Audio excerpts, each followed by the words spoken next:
شعر کہوں گا کہ جب بھی ملتے ہیں، جب بھی ملتے ہو مسکراتے ہو، اتنی خوشیاں کہاں سے لاتے؟ سب واہ واہ. اعوذ باللہ من الشیطان الرجیم. بسم اللہ الرحمن الرحیم. ان اللہ وملائکتہ یصلون علی النبی یا ایہا الذین آمنوا صلوا علیہ وسلموا تسلیما. اللہم صلی علی سیدنا و نبینا و شفیعنا و مولانا محمد وعلی آل محمد وبارک وسلم. محترم ڈاکٹر صاحب، برج کنسلٹنٹس اور میرے قدیم دوست نفیس صاحب، جن کی وجہ سے آج میں یہاں ہوں اس تقریب میں، اور محترم اور معزز خواتین و حضرات، پاکستان ہماری پہلی محبت ہے. ہم اس کائنات میں اپنا کردار ادا کرتے ہیں، وہ فرد ہو یا کوئی ادارہ. جس طرح برج کنسلٹنٹس، اس قسم کے ادارے یعنی این جی اوز وہ کام کر رہے ہیں جو کہ حکومتوں کو کرنا چاہیے. حکومتیں کرتی ہیں، لیکن جب این جی اوز کا ساتھ مل جاتا ہے تو یہ جو خواب ہم دیکھتے ہیں اس کی تعبیر پانا بہت آسان ہو جاتا ہے. میں برج کنسلٹنٹس کا بے پناہ شکر گزار ہوں کہ وہ اس مملکت خدا داد میں اچھا کام کر رہے ہیں. اللہ فرماتا ہے، یہ حدیث قدسی ہے کہ الخلق عیال اللہ، تمام مخلوق اللہ کا کنبہ ہے. تمام مخلوق اللہ کا کنبہ ہے. اس کے لیے کوئی مسلمان یا غیر مسلم یہ بھی ضروری نہیں ہے. لقد کرمنا بنی آدم، ہم نے بنی آدم کو فضیلت دی، اکرام دیا. انی جاعل فی الارض خلیفہ.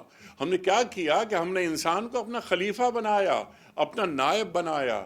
جب اللہ تعالیٰ اپنا نائب بنا کر یہ کائنات اس کے حوالے کر رہا ہے تو یہ کیسے ہو سکتا ہے کہ ایک کمزور، بیمار، ناتواں افراد کے ہاتھ میں کائنات کی باغ ڈور دے دی جائے؟ الا یعلم من خلق. اللہ قرآن میں فرماتا ہے کیا اللہ ہی نہیں جاننے گا جس نے پیدا کیا ہے؟ یہ کائنات اللہ کا فعل ہے اور قرآن اللہ کا قول ہے. اللہ کے قول اور فعل میں کبھی تضاد نہیں ہو سکتا. اس کائنات کے جمال میں سے اپنے حصے کا جمال لے کر دنیا سے جانے سے پہلے اس جمال میں اضافہ کر دیا جائے. یہ ہے انسان کے آنے کا مقصد.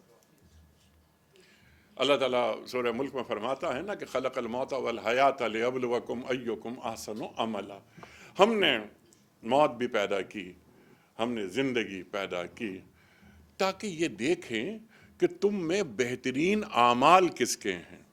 صرف یہی نہیں فرمایا کہ اعمال کس کے ہیں، بہترین اعمال کس کے ہیں.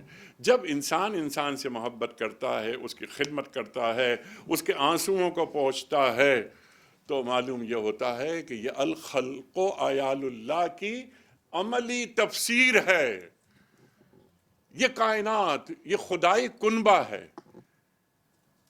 افسوس کی بات ہے کہ پاکستان میں اب تک ٹی بی موجود ہے. افسوس کی بات ہے، ڈاکٹر صاحب فرما رہے تھے کہ پاکستان اور افغانستان پولیو موجود ہے.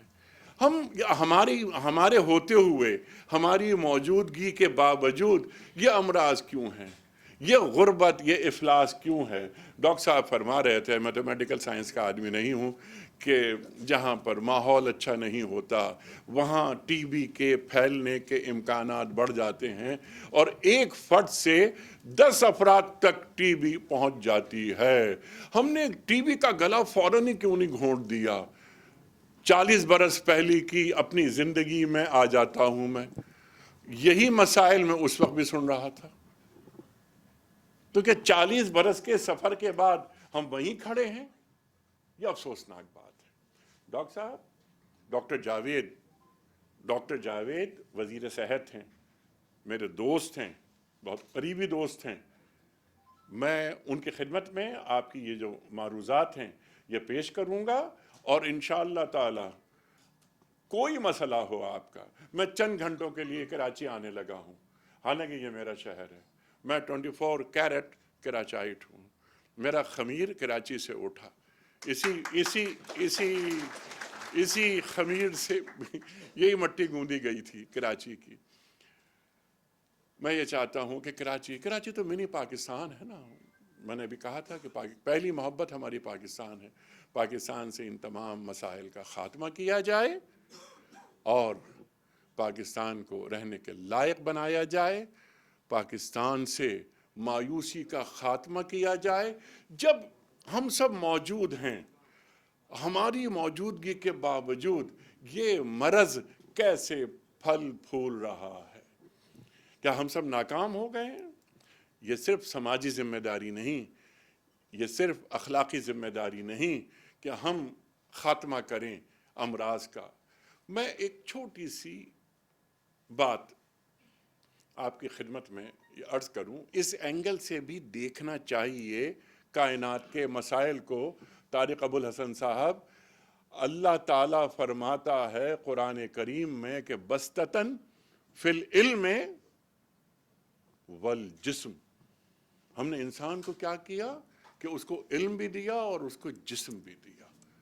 اللہ کے رسول فرماتے ہیں صلی اللہ علیہ وآلہ وسلم، ڈاکٹر صاحب، کہ اللہ کو ایک کمزور مومن کے مقابلے میں ایک طاقتور مومن، ایک قوی مومن زیادہ پسند ہے، کیونکہ جب تک ہم قوی نہیں ہوں گے ہم تو عبادات بھی نہیں کر سکیں گے، ہم انسان کی خدمت بھی نہیں کر سکیں گے، ہم محبتوں کو آگے بڑھا بھی نہیں سکیں گے، اور امراض کا خاتمہ بھی نہیں کر سکیں گے۔ میں ایک بار پھر برج کنسلٹنٹس کا اور محترم نفیس صاحب کا بہت شکر گزار ہوں کہ یہ لوگ ایک کار خیر میں نہ ہی صرف ساتھ چل رہے ہیں بلکہ قیادت کر رہے ہیں۔ علم ان کے ہاتھ میں ہے، آئیے ان کا ساتھ دیں۔ جو یہ خواب دیکھ رہے ہیں ان کی آنکھوں میں اپنی آنکھیں ملائیں تاکہ تعبیر جلد حاصل ہو جائے۔ پاکستان زندہ باد۔ ہمارے سامنے ایک بڑا سوال ہے کہ ہمارے ہوتے ہوئے اس ملک کی شرح خواندگی کم کیسے ہو گئی؟ یعنی ایچ ون ٹیچ ون، کم از کم یہی اصول ہم اپنا لیں۔ 50% تو پڑھے لکھے لوگ ہیں نا۔ ہمارے پاس ایک صوبہ، میں مثال دیتا ہوں کہ بلوچستان میں خواتین کی شرح خواندگی کیا ہے؟ کبھی اس پہ غور فرمایا آپ نے؟ غور فرمائیے اس بات پر۔ یہ عورت ہے نا، یہ عورت اور مرد ساتھ ساتھ چلتے ہیں اور اس کائنات کو خوبصورت بناتے ہیں۔ المومنون والمومنات بعضهم اولیاء بعض، یہ قرآن فرما رہا ہے کہ مومن عورت اور مومن مرد ایک دوسرے کے دوست ہیں۔ یہ قرآن کریم فرما رہا ہے۔ کمپلیمنٹ کریں گے کس لیے؟ دوست اس لیے ہیں جو میں نے ابھی عرض کیا تھا کہ اس کائنات کو خوبصورت بنانے میں ایک دوسرے کے ساتھی ہیں، ایک دوسرے کے مددگار ہیں۔ سوسائٹی کو بہتر بنانا ہے۔ میں اگر نیک ہو گیا تو کیا یہ کافی ہے؟ میری فیملی، اسے بھی نیک ہونا چاہیے، میرا معاشرہ اسے بھی نیک ہونا چاہیے، میرا محلہ اسے بھی نیک ہونا چاہیے۔ یعنی نیک سے مراد صرف نماز، روزہ، حج، زکوٰۃ، خیرات، انفاق، اس کی بات نہیں ہو رہی ہے۔ ذوق عبادت کے ساتھ ساتھ حسن معاشرت بھی۔ جب معاشرے سے امراض باہر نکلتے ہیں تو حسن معاشرت خود پیدا ہو جاتی ہے، ایک ذمہ داری کا احساس ہوتا ہے۔ تو میڈیا کی میں بات کر رہا تھا، یہ بھی کام کرنے کی ضرورت ہے۔ بینگ اے میڈیا پرسن، مجھے معلوم ہے کہ بہت ساری رکاوٹیں ہیں۔ میں تو یہاں تک کہتا ہوں، بعض اوقات تو ٹیلی ویژن پہ ہی کہتا ہوں کہ کیسا نبی کیسا خدا، پیسہ نبی پیسہ خدا۔ ایک کمرشلزم آ گیا ہے ہر چیز میں۔ یہ جو کار خیر ہے، ہمارے میڈیا کے وہ افراد، وہ مالکان جن کے دل میں درد ہے، جو معاشرے کو دکھ کو سمجھتے ہیں اور معاشرے کی نفس پر جن کا ہاتھ ہے، ان کو چاہیے کہ ایک اویئرنیس کیمپین وہ چلائیں۔ اور اس میں اب تو ہم میز کے ادھر ہیں نا، پہلے ہم میز کے ادھر تھے، اب ہم حکومت وقت میں شامل ہیں۔ تو یہ بات میں کہہ رہا ہوں، لیکن اپنے آپ سے کہہ رہا ہوں کہ ہم اور میڈیا مالکان مل کر ڈاکٹر صاحب کام کریں۔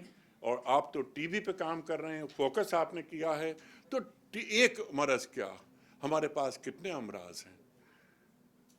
اور اس کی بڑی وجہ یہ ہے کہ یہ جو آپ نے بات کی کہ ایک انوائرمنٹ کے حوالے سے پولوشن ہے، ہمارے پاس جراثیم پھیل جاتے ہیں، ہمیں احساس تک نہیں ہوتا کہ ہمارے معاشرے میں جراثیم پھیل گئے ہیں اور ہم اسی میں گزارا کرتے رہتے ہیں۔ اور اگر کسی کا انتقال ہو جاتا ہے تو ہم یہ کہتے ہیں کہ اللہ کی یہی مرضی تھی۔ افسوسناک بات، آپ نے ابھی 3 دن میں ایک خبر پڑھی ہوگی، کتنی افسوسناک بات ہے کہ دنیا میں ایک انسان کی اوسط عمر ہوتی ہے، پاکستان کی جو اوسط عمر تھی اس میں 7 سال کی کمی ہو گئی ہے، 7 سال کی کمی ہو گئی ہے۔ یعنی ہماری جو ایوریج لائف ہے وہ کیسے کم ہو گئی؟ دنیا بھر میں عمر میں اضافہ ہوتا ہے، ہم اب تک وہ ماحول پیدا نہیں کر سکے۔ اس کے لیے ایک کمبائنڈ ایفرٹ درکار ہے، مجموعی کوششیں ہوں، چراغ سے چراغ جلائیں، رفتہ رفتہ یہ بات آگے پھیلائیں۔ اور آج افسوس سے کہنا پڑتا ہے، جیسا کہ ڈاکٹر صاحب نے فرمایا کہ پولیو کے صرف 2 ممالک ہیں جن میں پولیو موجود ہے، ایک پاکستان، دوسرا افغانستان۔ یہ کیسے؟ ہم 2023 میں رہ رہے ہیں، یہ 1923 نہیں ہے، یہ 2023 ہے۔ پھر ہم بیکورڈ کیوں ہیں؟ ہمارے پاس جو تعلیم کے شعبے میں، تحقیق کے شعبے میں بجٹ رکھا جائے۔ خدا کا شکر ہے کہ این جی اوز اپنا کام کر رہی ہیں اور اس کار خیر میں اپنا چراغ جلا رہی ہیں۔ چراغ سے چراغ جلتا ہے، سفر آگے بڑھتا ہے، کارواں بنتا ہے، اس کے نتائج معاشروں پہ مرتب ہوتے ہیں۔ اللہ کرے کہ ہمارے معاشرے ایسے بنے، ایسے روشن کہ دیگر ممالک ہم سے سبق لیں، ہم لائق تقلید ہو جائیں اور لائق مثال ہو جائیں۔ اور اس میں کوئی اچنبے کی بات نہیں ہے، اچنبے کی بات بالکل بھی نہیں ہے۔ وہ وقت دور نہیں کہ ہم اس مقام پہ پہنچیں، مایوسی کو اور بے یقینی کو اپنے اندر سے باہر نکال دیا جائے۔ آپ سب کا بہت شکریہ۔ میرا خیال ہے 10 منٹ ہو گئے۔